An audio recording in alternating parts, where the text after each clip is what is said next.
Now, since I started this entire crusade, for want of a better word, there's been regular critics on Facebook and YouTube. There's a YouTube guy, can't remember his name, calls me Mr. Malcontent. And it obviously feels very smug every time he does it. Mr. Malcontent, you're so stupid. The common theme is that I'm the thick one. And they are intellectually enlightened and therefore can hold court over me because I am that stupid that I can't see what's right in front of my eyes, which is the Emperor's New Clothes. And on Facebook, there used to be this guy called Carl. And we had a right lot of banter, and he kept it fairly decent. There was a few abusive comments, nothing too much.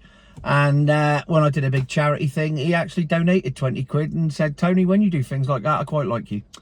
And so he disappeared. I don't know what happened to him. Unless, of course, he renamed himself Andrew Norton, who has now taken up the mantle of my #1 critic and misinformation guide. There's the word that you know when somebody just doesn't like it. Misinformation. Anything that doesn't fit the government narrative is misinformation. Andrew's right up there, and he ain't afraid to call me thick, stupid, pathetic, prick, whatever. Doesn't matter. He don't care. He's dishing it out. And occasionally I give it back. Most of the time I just ignore him, which I know offends him furiously. Because it would do. Because he's desperate for the kind of attention that I get. It's not my fault. So, I say it is my fault. I put myself out there and I've worked hard at it. More on that in a minute. So, 2 days ago, when I put up the video saying that SEAT weren't going to build any milk floats until at least 2030, he never commented. And I thought it was weird. And then he popped up today, and he popped up with this lovely smug comment and link, which delighted me somewhat, because he said, as usual, if you'd done a very simple bit of research, you'd have avoided making a public tit of yourself again. It's amazing how you can get it wrong every time. I suppose this press release on SEAT's own page about the electrification plans for SEAT is wrong, is it? Tony knows better. Maybe you'd better call them and tell them. Well, I did better than that. I read the link that he put on it. Here it is. Save you the boring script. I mean, it's the type of article that you expect him to read because it's just full of boring data. But I have circled for your delectation the fact that it was written on the 27th of January this year. Not all the articles I was referring to, which were written 7 days ago. But in it, the article that he's using to show that I was wrong about SEAT not building cars until 2030 that were electric, nowhere in that article does it say they're doing that. It says they're going to try and encourage every SEAT employee to drive an electric car. It says that they're going to encourage the workforce to do the same, and they're going to be building a milk float for VW, their sister company.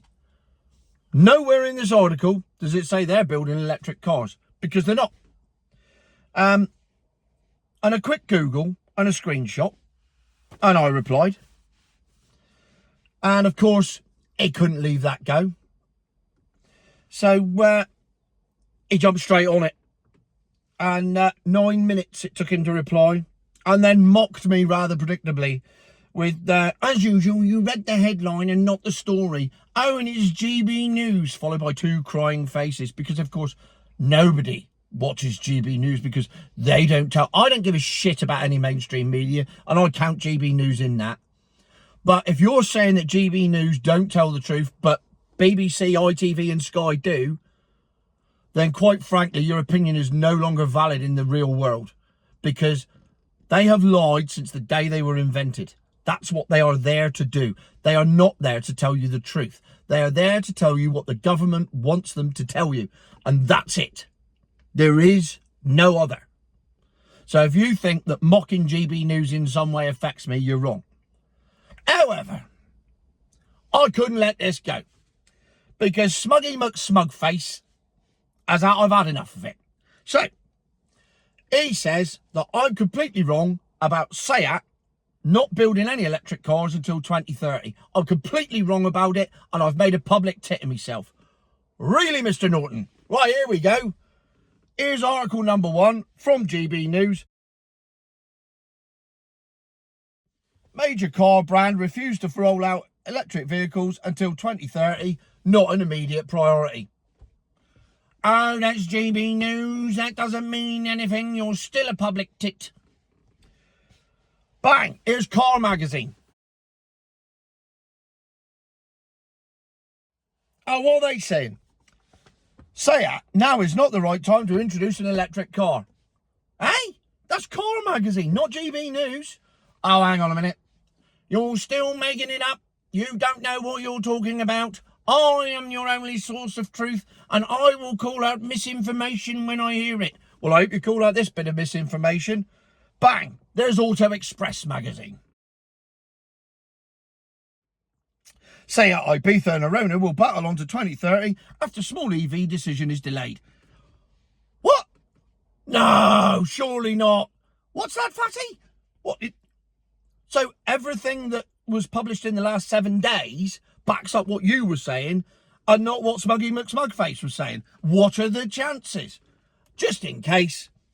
Have one more. Autocar magazine, the original article I read.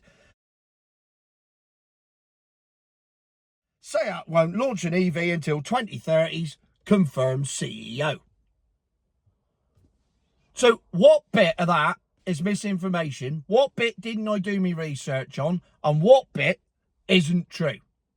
Oh, none of it. Because the problem is, and here's the problem with a lot of my critics, they spend so much time masturbating furiously over the fact that they think I've got something wrong, that they got their eyes shut and they forget to actually look at the article and see that it's true.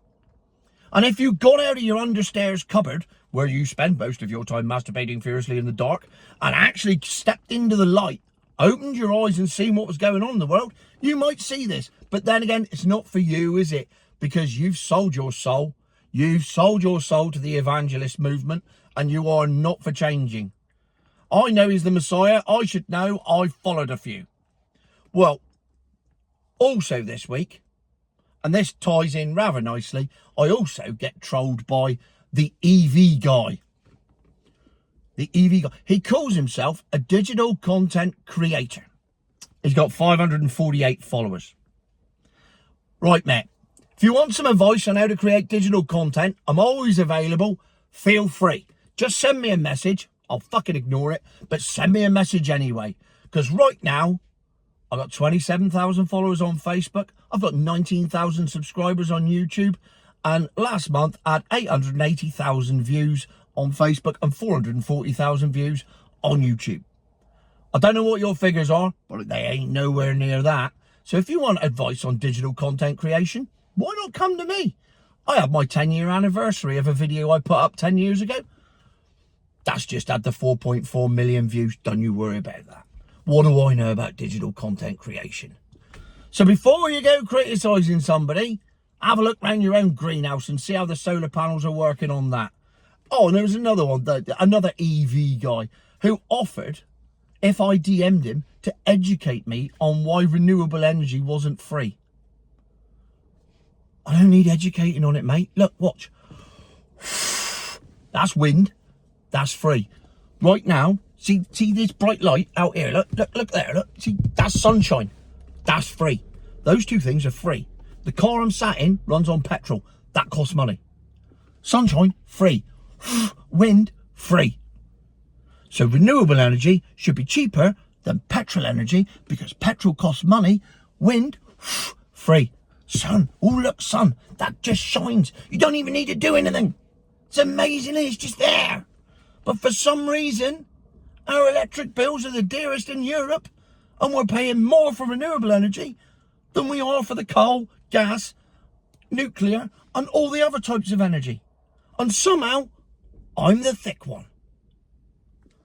I'm the thick one with 27,000 followers and 19,000 subscribers and 500,000 views. But I'm still the thick one. Oh yeah, and I get paid for these videos too. But I'm still the thick one. That's at the point you need to look at yourself and say, future my arse.